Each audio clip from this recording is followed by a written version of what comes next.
हो जाए।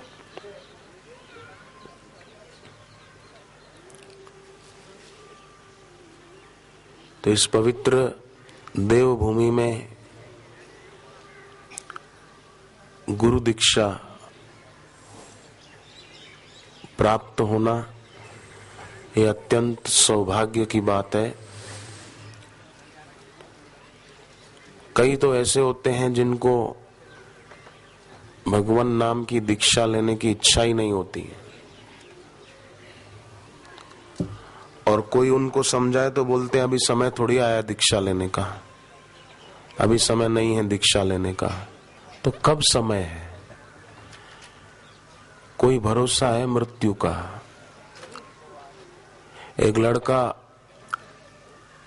राजस्थान के अजमेर शहर में, उसकी शादी थी, खुद की शादी पर वो इतना खुश हो रहा था कि अपनी मौसी को शादी का कार्ड देने के लिए घर से खुद निकला है मोटरसाइकिल पर। उसकी मौसी रहती थी ब्यावर में, अजमेर से 50 किलोमीटर दूर है। तो उसके दोस्त भी थे 2-3 अलग मोटरसाइकिल पर, और ये अलग मोटरसाइकिल पर।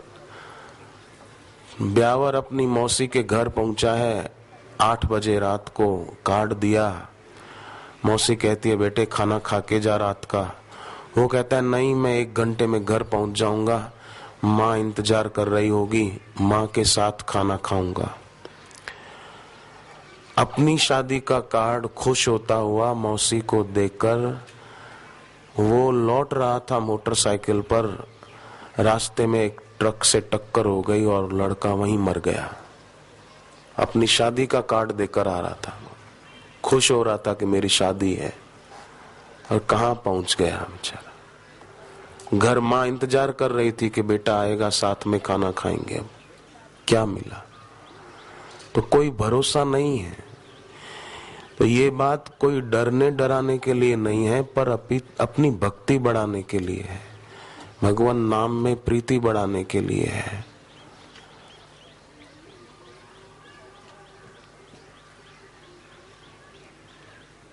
भगवान राम ने और भगवान कृष्ण ने भी जप की महिमा गाई है।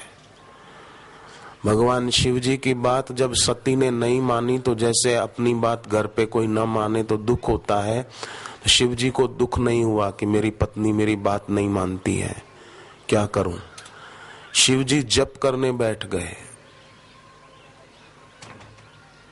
हरि इच्छा भावी बलवाना। जब सती ने शिव जी की बात नहीं मानी तो शिव जी दुखी नहीं हुए और नाराज भी नहीं हुए। शिव जी ने इतना ही कहा, हरि इच्छा भावी बलवाना, हृदय विचारत शंभु सुजाना, अस कही लगे जपन हरि नामा। ऐसा सोचकर शिव जी जप करने लग गए। भगवान कृष्ण की बात कर्ण ने और दुर्योधन ने नहीं मानी। भगवान ने कर्ण को कहा था कि तू युधिष्ठिर का बड़ा भाई है, परंतु कर्ण ने श्री कृष्ण की बात नहीं मानी, तो भगवान कृष्ण दुखी नहीं हुए कि मेरी बात ही नहीं मानते हैं। कई लोग ऐसा घर पे दुखी होते रहते, मेरी बात ही कोई मानता नहीं है, मेरी बात बेटा मानता ही नहीं है, मेरी बात फलाना मानता ही नहीं है, मेरी बात मेरे पति मानते ही नहीं है। तो श्री कृष्ण को याद करो कि कर्ण ने उनकी बात नहीं मानी तो श्री कृष्ण कहाँ दुखी हुए। शिव जी की बात सती ने नहीं मानी तो शिव जी कहाँ दुखी हुए।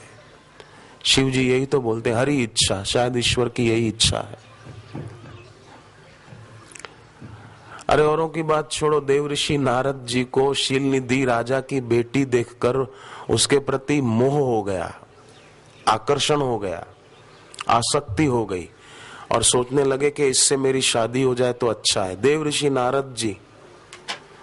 तो ये कथा जब याज्ञवल्क्य जी भरद्वाज जी को सुना रहे थे कि नारद जी को एक बार मोह हो गया शील निधि की बेटी में, तब भरद्वाज जी ने पूछा कि देवऋषि नारद, जिन्होंने कामदेव को भी माफ कर दिया था, कामदेव उनकी समाधि तोड़ने आया पर विफल हो गया, वो देवऋषि नारद को मोह कैसे हो गया एक कन्या में। तब याज्ञवल्क्य जी ने क्या कहा, भरद्वाज कौतुक सुनहु हरि इच्छा बलवान। भरद्वाज, ये बड़े कौतुक की बात है कि ईश्वर की इच्छा बड़ी बलवान है। उसका मतलब ये नहीं कि हर व्यक्ति अपने मन में किसी के प्रति आने वाली आसक्ति को ईश्वर की इच्छा ही समझे, ये कहने का अभिप्राय नहीं है। पर शास्त्र की गाथाएं हमें बहुत सुंदर संकेत करती है कि जैसा जीवन मनमाने ढंग से जीते रहते हैं, अगर वैसा ही जीते रहे तो भविष्य अच्छा नहीं है। श्रुति, युक्ति और अनुभूति, हम जो कर रहे हैं या सोचते हैं वो वेद से मिलता है कि नहीं मिलता, शास्त्र उसका अनुमोदन करता है कि नहीं करता, वो देखें। हम जो सोचते हैं, जो करते हैं, अगर वो वेद से मिलता है, शास्त्र से मिलता है, तो वो करने में कोई आपत्ति नहीं है। तो दीक्षा मिलना ये बहुत भाग्य की बात है। कल बताया था एक भाई, यहाँ से थोड़ी दूर एक गांव के, शादी के 18 साल के बाद गुरुदेव की दीक्षा के प्रताप से उनको बेटा हुआ था।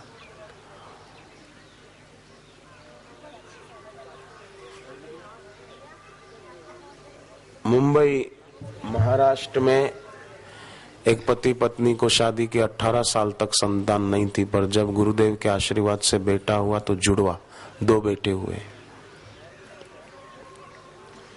कई विद्यार्थी ऐसे भी मैंने देखे, आगरा के 2 विद्यार्थी, दोनों सगे भाई, अंकित अग्रवाल और वैभव अग्रवाल, दोनों ने, एक भाई 10वीं में था, एक 11वीं में था, तब सारस्वती मंत्र की दीक्षा ली।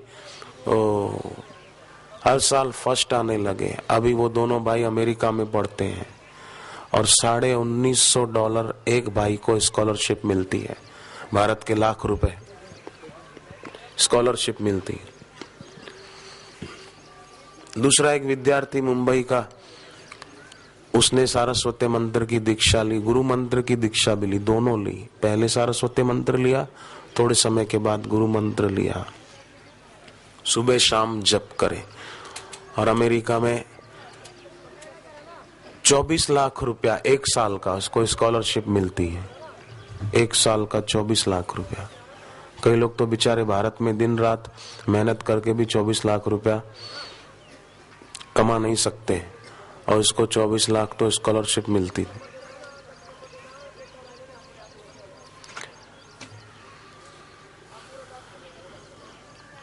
भक्ति जो है वो सब सुखों की खान है। वो भक्ति सद्गुरु के सत्संग से मिलती है।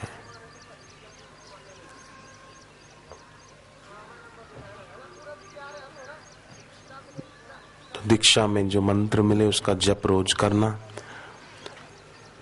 दीक्षा का दिन याद रखना, हर साल दीक्षा वाले दिन हो सके तो व्रत उपवास करके जप ज्यादा करना। अगर कोई किसी कारण से व्रत उपवास नहीं कर सकते तो कोई बात नहीं, ये कोई नियम नहीं है कि करना ही पड़ेगा, नहीं तो कोई आफत आ जाएगी। कोई आफत नहीं आएगी, स्वैच्छिक करना चाहे तो करें, आज करने की जरूरत नहीं है।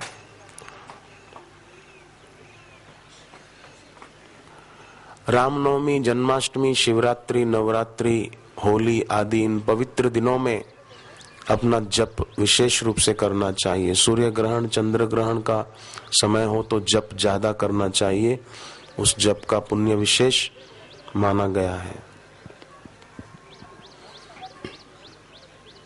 जप करने में मन न लग रहा हो तो भी जप करना चाहिए। कई लोग बोलते हैं माला तो कर में फिरे, जीभ फिरे मुख माही, मनवा तो 10 दिश फिरे, ये तो सुमिरन नाही।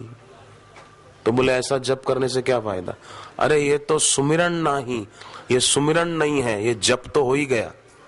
भले मन नहीं लग रहा हो आपका जप करने में, पर ये तो सुमिरन नाही, ये सुमिरन नहीं हुआ पर जप तो हो ही गया।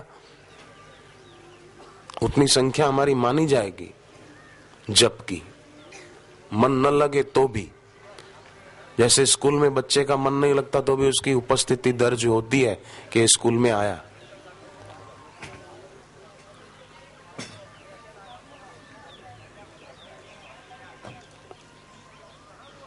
मन न लगे तो भी करना।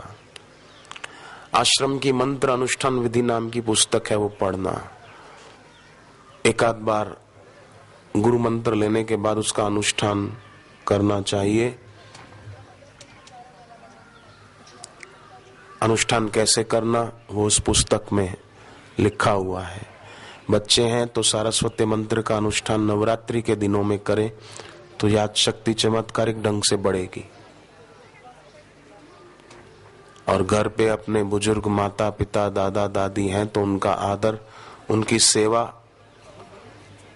उसका भी ध्यान रखा जाए। कई बेटे बेटियां अपने माँ बाप का अपमान कर देते हैं, उनके कहे हुए वचनों की उपेक्षा कर देते हैं और मनमाना करते हैं। तो याद रहे, भगवान राम जब धरती पर आए थे तब सुग्रीव वो सूर्य के अंश से जन्मा था और वाली इंद्र के अंश से जन्मा था। वही भगवान राम जब द्वापर युग में कृष्ण बनकर आए तब कर्ण जो था वो सूर्य के अंश से जन्मा था और अर्जुन इंद्र के अंश से जन्मा था।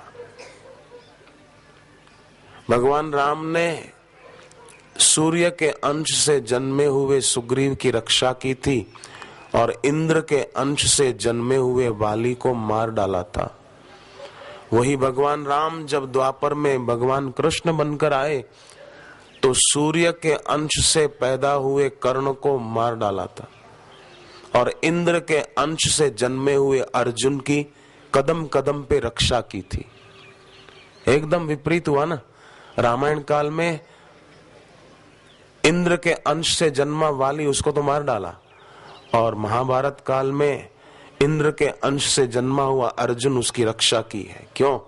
कि अर्जुन श्री कृष्ण को ही अपना सर्वस्व मानते हैं। अब सौंप दिया इस जीवन का सब भार तुम्हारे हाथों में, है जीत तुम्हारे हाथों में और हार तुम्हारे हाथों में। ऐसा अर्जुन का समर्पण पक्का था।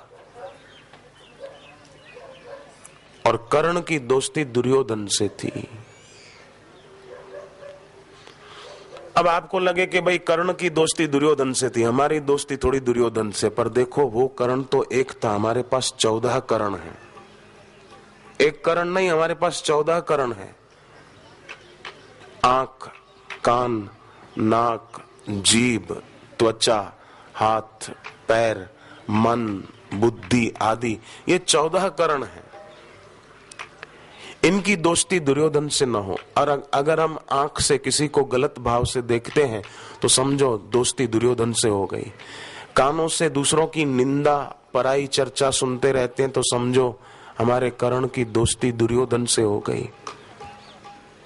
जीभ से स्वाद लेने के लिए होटलों की चीजें खाते रहते हैं तो समझो हमारी दोस्ती कर्ण की दुर्योधन से हो गई है। पैरों से चलकर गलत जगहों पर जाते हैं तो समझो दोस्ती दुर्योधन से हो गई है। तो हमारे पास जो कर्ण है उसकी दोस्ती दुर्योधन से ना हो। तो इसी में हित है, भलाई है।